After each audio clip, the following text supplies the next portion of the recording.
I was born and raised in Chicago. I went to the University of Illinois after going to a community college, and I'm an Air Force Academy dropout. Only way I got in there was I had a good jump shot. You can follow me at Twitter at Points and Figures. I blog at pointsandfigures.com.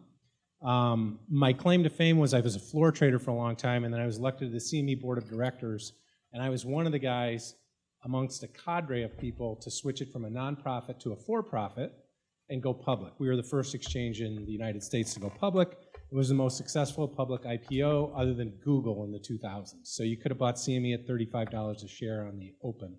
I think 5-to-1 split, it's probably over $1,000 a share or something like that now. After that, I started Hyde Park Angels. I got my MBA at the University of Chicago. There was no angel funding in Chicago at the time, really. It was a series of brokers, and we were the first organized angel capital to fund seed companies in the Midwest. It's a wildly successful organization now. I think they're the fourth busiest in the United States. Huge, huge amounts of money has been invested over the course of the last 12 years, 10 years, 11 years, something like that. But my passion was always fintech. So I met this guy, he's 34 years old, is my partner. His name is Kenny Estes, and he was one of the first high-frequency traders at a company called GetGo, which was one of the first high-frequency trading firms. And the joke that we make with people is, you know, I was a pit trader and he put me out of a job. He's also younger than me, so he's going to last longer in the industry too. And so we invest in B2B startups in fintech. So one of the things, how many people here want to be a venture capitalist? Okay, you have the patience of Job, I hope. So where do successful investors invest? You hear about all these IPOs and all this stuff. One of my friends from high school started this company called Quicken. You might have heard of it.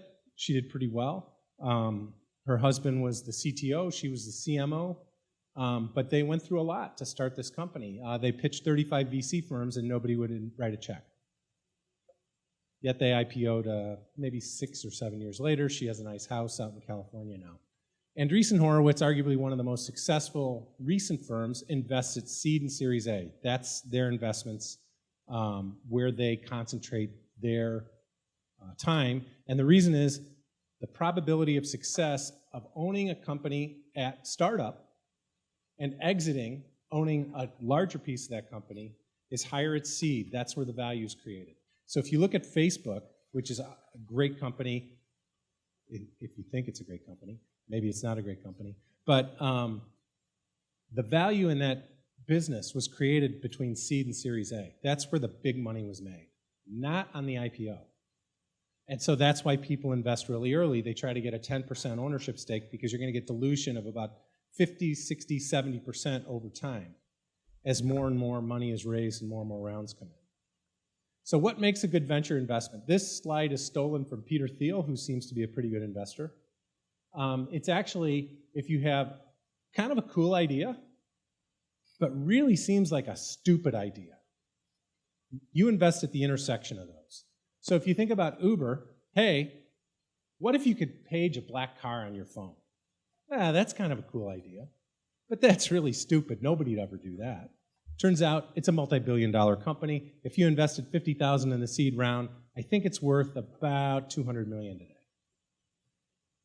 So let's play a little game. These are some local startups, and this is kind of the little pitch on them.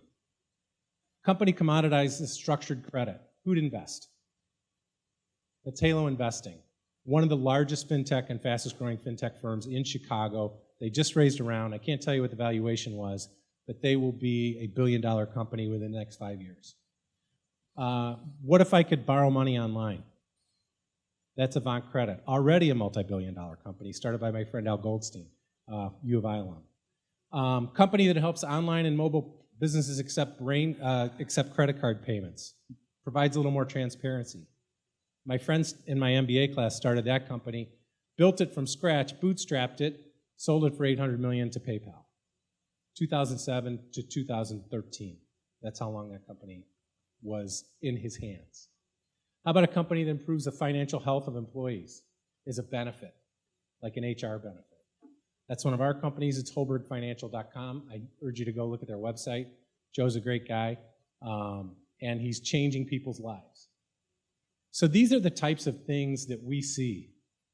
These are the types of pitches that we get. So people look at things in the rearview mirror and say, yeah, sure, I would have invested in that. But when it's two guys or two women and they've got this idea and they say, you know what, I'm going to create this web browser that's 140 characters and people are going to microblog. Are you going to write a check? Are you going to write a $500,000 check? That's what we do. We write $500,000 to $700,000 checks, serve on the board, lead the deals, do the diligence, and then try to help these companies make it to the next level. It's all about your perspective. So people think I'm really tall until I stand next to these jamokes. So the guy on the left is Artis Gilmore, and the guy on the right is my friend Chris Gandy. Chris played in the NBA too. I did not, obviously.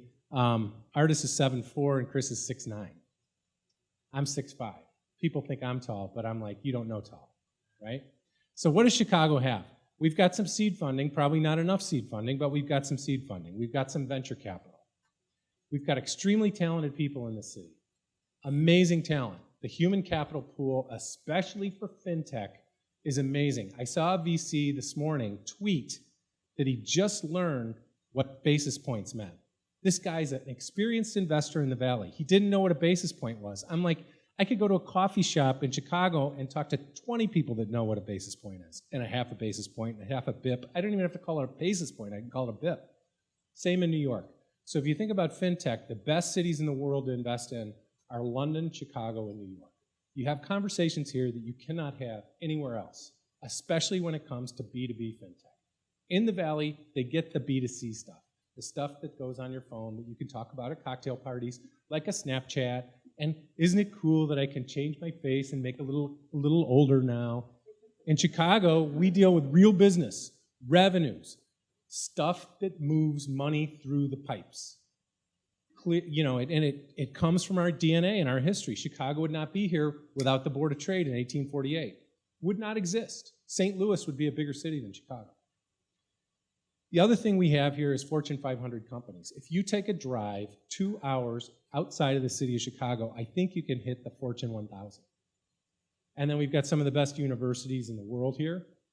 2 of the best business schools. I'm partial to Booth because I got my MBA there, but Kellogg is a very fine school. U of I Engineering is maybe the top engineering school in the country. As a matter of fact, it built the internet. Silicon Valley would not exist without it. Purdue Engineering is fabulous. Indiana's business school is great. Wisconsin's got a great college. More CEOs come out of Wisconsin than any other college in the nation other than Harvard. More CFOs come out of Illinois than any other college in the United States. So the talent's here. We've got the culture and we've got the history. And we've got evidence of success. NEA is one of the top venture firms in the world. Peter Barris said yesterday that when he invests in Chicago, he gets a 10x return. Nowhere else can he say that. Nowhere else.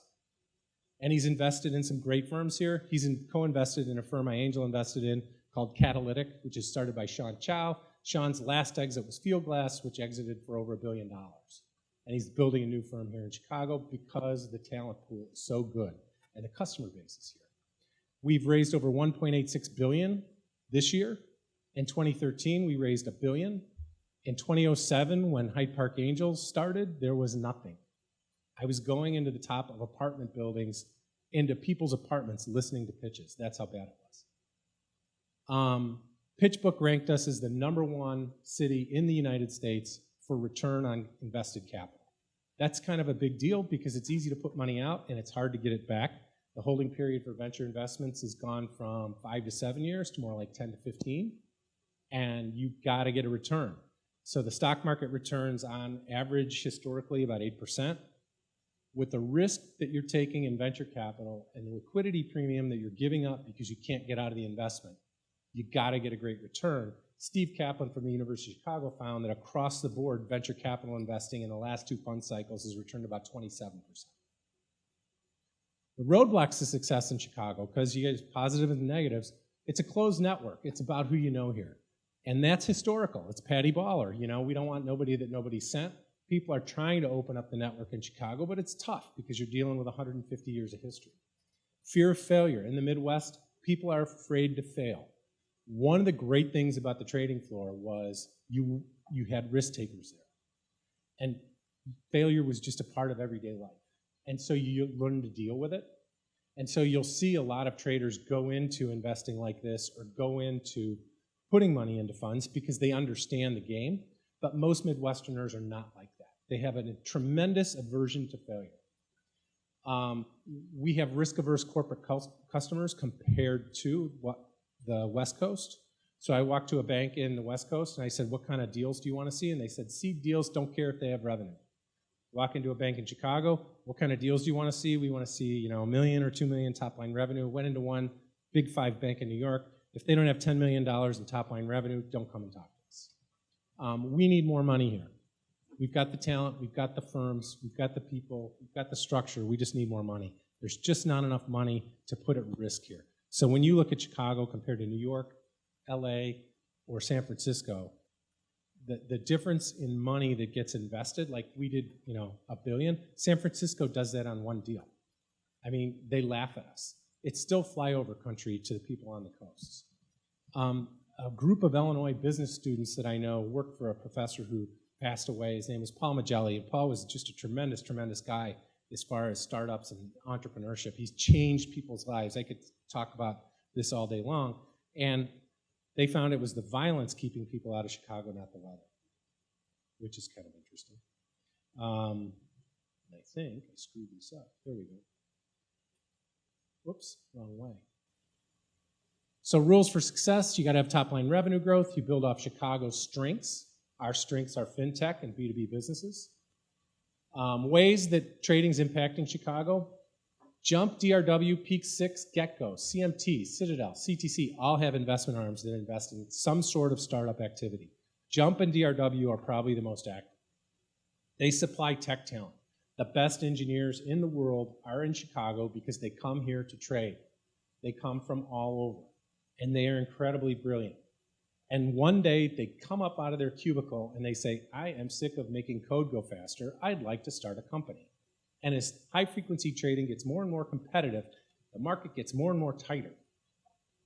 It gets tougher and tougher to make a trade and make money at trading, especially in low volatile markets, which they haven't had this year. They're spinning out and they're starting companies.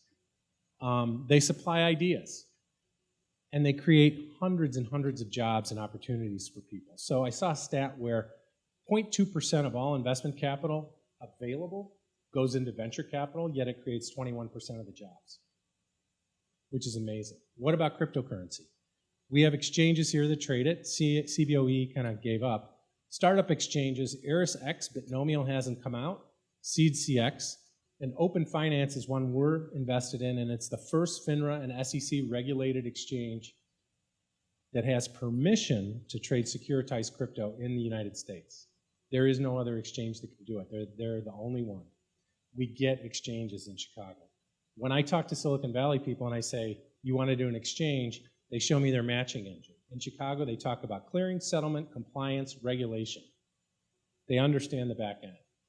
Cumberland Mining is here, and it's one of the largest crypto traders in the world. Jump Trading trades crypto. They are one of the largest traders in the world. Athena Bitcoin has this network of Athena Bitcoin ATMs. I was in Atlanta. There's one in the airport down there. Other opportunities: insurance, wealth management, risk management, financial health, regulatory efficiency. There's one of the things about finance is it is the most innovative industry in the world. There are so many markets that are dark that can be made transparent with a two-sided market, that efficiency can be brought to it, capital can flow, and standards of living can be raised by doing that. And you have so much opportunity to do that in finance. It's amazing. Why they're coming to Chicago and impacting it? Creating thousands of jobs, creating wealth, which we desperately need in this state and city right now, and increasing standards of living. So what can you do? Become a customer of a startup, even if it means taking a little risk. If you can make an introduction to a potential customer, top line revenue is everything. You can't go broke taking a profit. That's an old trading thing too. If you can mentor startups, do it, and do it for free. Talk about it with your friends. Invest in a local early stage VC fund if you can, or tell somebody else to do it if they can. And tell governments to support startups. And that's it. So thank you very much for having me today. I really appreciate it. We read dozens of news sources, so you only have to read one. John Lothian News.